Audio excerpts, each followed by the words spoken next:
दोस्तों, हमें पता है ये दुनिया कितनी बड़ी है और इसके अंदर कितने सारे राज छुपे हैं और जब भी ये राज दुनिया के सामने आते हैं तो पूरी दुनिया शॉक में रह जाती है। तो उन्हीं चीज़ों को हम अपने चैनल पर डिस्कस करते हैं और आपके सामने उनकी चीज़ों को डिटेल में बताते हैं। अगर आप उसमें थोड़ा भी इंटरेस्ट रखते हो तो हमारे चैनल को सब्सक्राइब कीजिए और बेल आइकन को प्रेस कर दीजिए ताकि वो इंटरेस्टिंग वीडियोस आप तक पहुँचती रहें।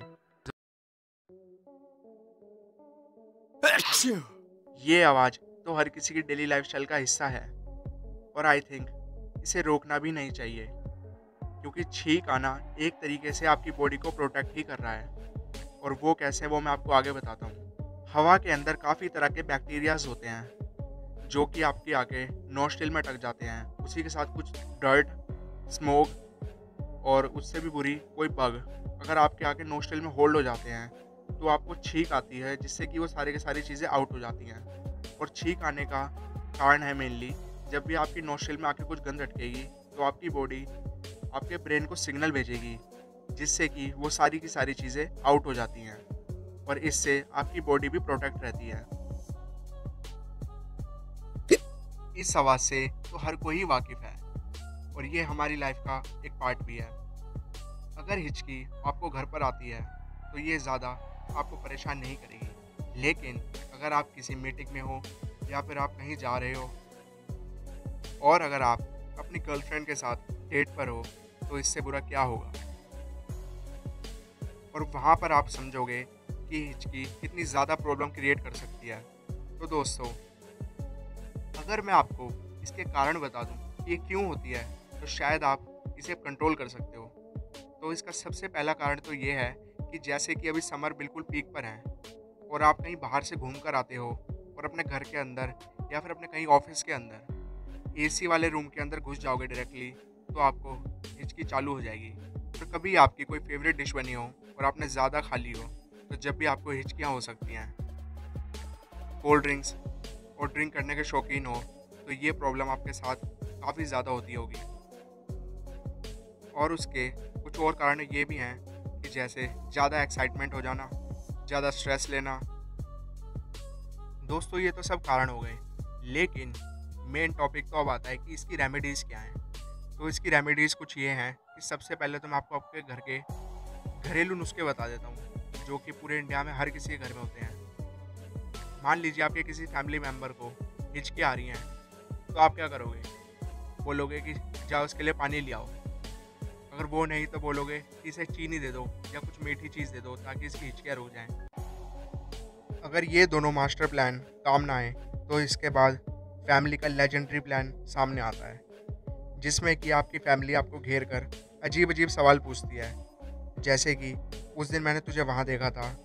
और इसके अलावा कई सारे सवाल पूछते हैं तो आप एकदम डर जाते हो, जिसके कारण भी आपकी हिचकियाँ कभी तो शायद रुक जाती होंगी। तो दोस्तों, ये तो हो गए आपके घरेलू नुस्खे, लेकिन घरेलू नुस्खे हर जगह काम नहीं आते। तो मेनली आप साइंटिफिक लॉजिक पर मैं बात करूं तो उसकी रेमेडीज़ कुछ ऐसी हैं। नंबर 1 रेमेडी है कि जैसे आप अपनी ब्रीथिंग को होल्ड करो तो उससे हिचकियों में काफ़ी ज़्यादा आराम आ सकता है। दूसरा, ठंडे पानी से कुल्ले या गरारे करना। तीसरा, एक आइस क्यूब का टुकड़ा लेकर उसे चूसने से भी काफ़ी ज़्यादा आराम आता है। और चौथा, जो कि सबसे ज़्यादा इफ़ेक्टिव है, एक पेपर बैग या फिर एक पॉलीथीन लेकर उसमें धीरे धीरे सांस लेना।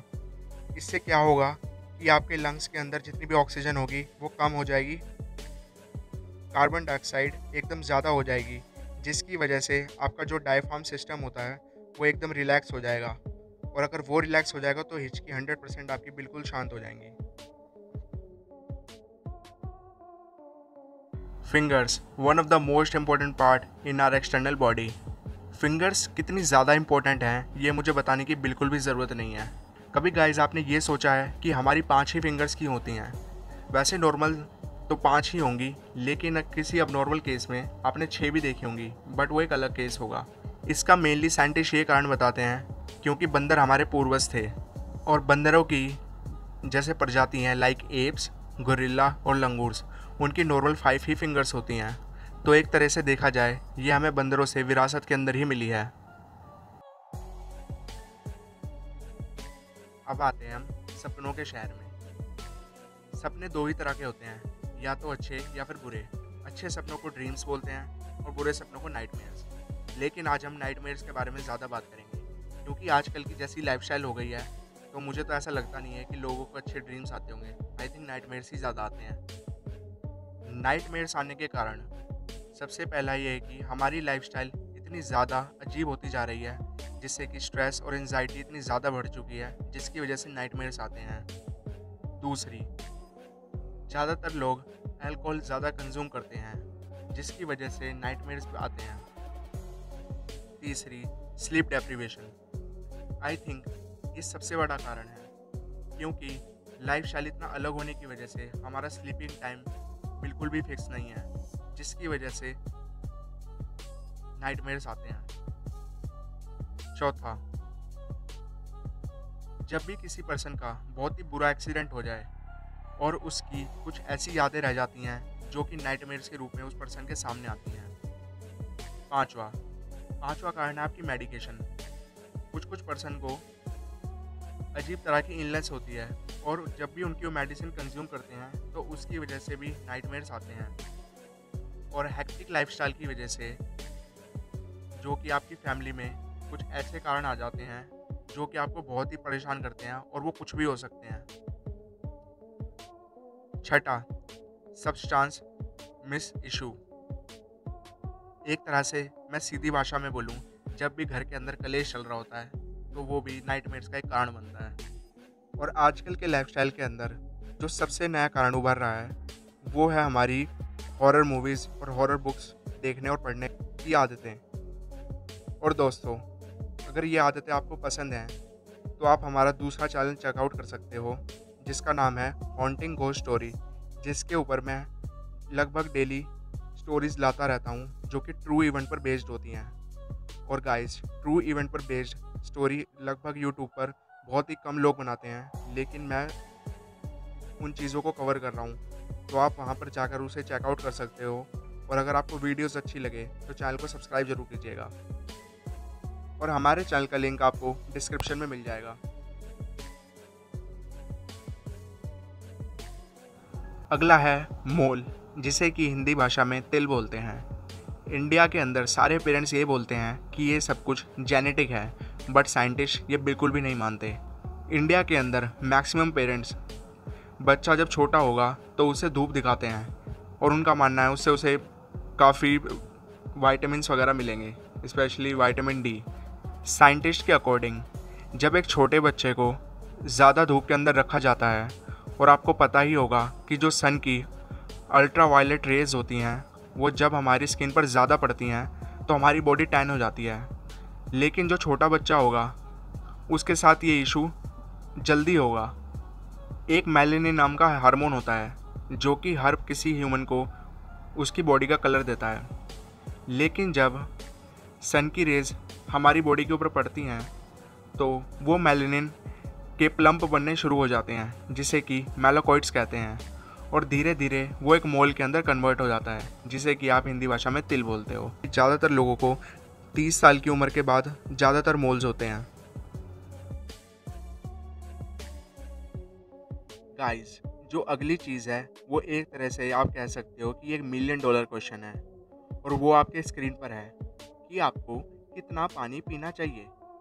कितना आसान क्वेश्चन है ना, लेकिन मैं आपको बता दूं इसका आंसर 1000 गुना से भी ज़्यादा मुश्किल है। साइंटिस्ट की माने तो कितना पानी पीना चाहिए ये बहुत सारे फैक्टर्स पर डिपेंड करता है, जैसे कि आपकी एक्टिविटी, आपका लाइफस्टाइल, क्या आप एक एथलीट हो, और भी बहुत सारी चीज़ें हैं, जैसे कि आपकी मेडिकेशन चल रही हो, और इसके अलावा भी बहुत सारे फैक्टर्स हैं। और अभी तक कोई भी एक ऐसा सिंगल फॉर्मूला नहीं है जो आपके लिए एक परफेक्ट वॉल्यूम डिसाइड कर सके कि आपको इतना पानी पीना चाहिए। अगर कोई पर्सन कम पानी पीता है तो उसे डिहाइड्रेशन हो जाती है, और डिहाइड्रेशन से एंजाइटी, स्ट्रेस है। और दूसरा केस होता है ओवर हाइड्रेशन, जिसमें कि आप अगर ज़्यादा पानी पी लो, ओवर हाइड्रेशन से आपकी बॉडी के सारे इलेक्ट्रॉन्स रिलीज़ हो जाते हैं। आपकी बॉडी एक प्रॉपर टेम्परेचर मेंटेन नहीं कर पाती, और जब ये सारे कारण होंगे तो आपकी बॉडी सही से फंक्शनल नहीं हो पाएगी। वैसे तो गाइज एक कंडीशन रेयर है, लेकिन ओवर हाइड्रेशन से भी काफ़ी लोगों की डेथ हो चुकी है।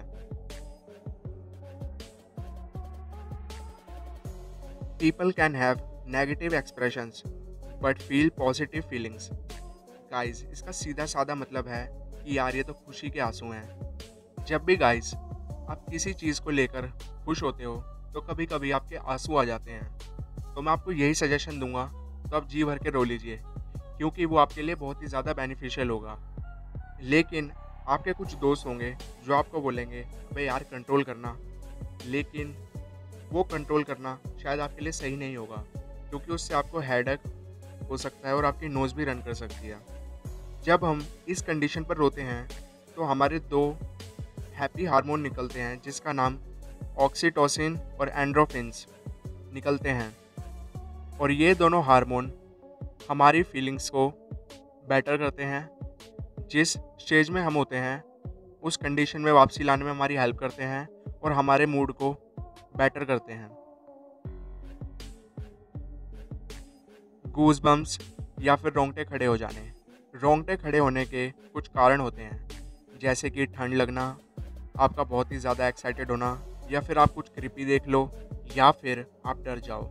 जब हमें ठंड लगती है तो हमारी बॉडी की मसल्स एकदम ट्रिगर्ड हो जाती हैं, जिससे कि हमारे रोंगटे खड़े हो जाते हैं और वो हमें वार्म फील कराती है।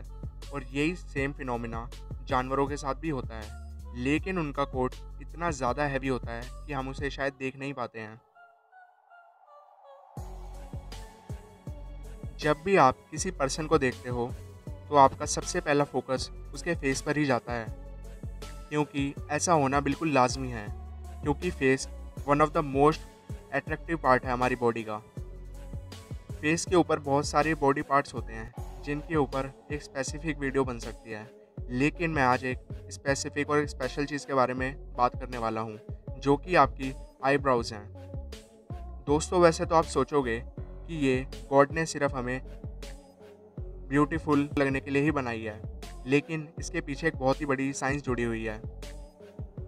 जैसे कि दोस्तों अभी समर सीज़न बिल्कुल अपने पीक पर है और आप कहीं बाहर जाते हो तो स्वेटिंग भी होती है। तो जैसे ही आपके फेस के ऊपर स्वेट आता है तो वो आपकी आंखों में ना गिरते हुए आपकी आईब्राउ पर होल्ड होगा और साइड से निकल जाएगा। ये तो एक बेसिक सी चीज़ हो गई। और इसके बाद जैसे ही रेनी सीज़न आएगा तो सेम सिचुएशन वहाँ भी होगी। जैसे रेन गिरेगी आपके फेस पर तो वो भी आईब्रो में होल्ड होके साइड से निकल जाएगी। और गाइस एक चीज़ का आप फोकस रखना कि जो आईब्राउज के बाल होते हैं वो हमेशा आउटवर्ड ही उगते हैं, ना कि स्ट्रेट लेफ़्ट राइट किसी भी तरीके से नहीं, ओनली आउटवर्ड पोजीशन में ही उगते हैं, ताकि वो हमारी आइज़ को डर्ट और अदर चीज़ों से प्रोटेक्ट कर सके।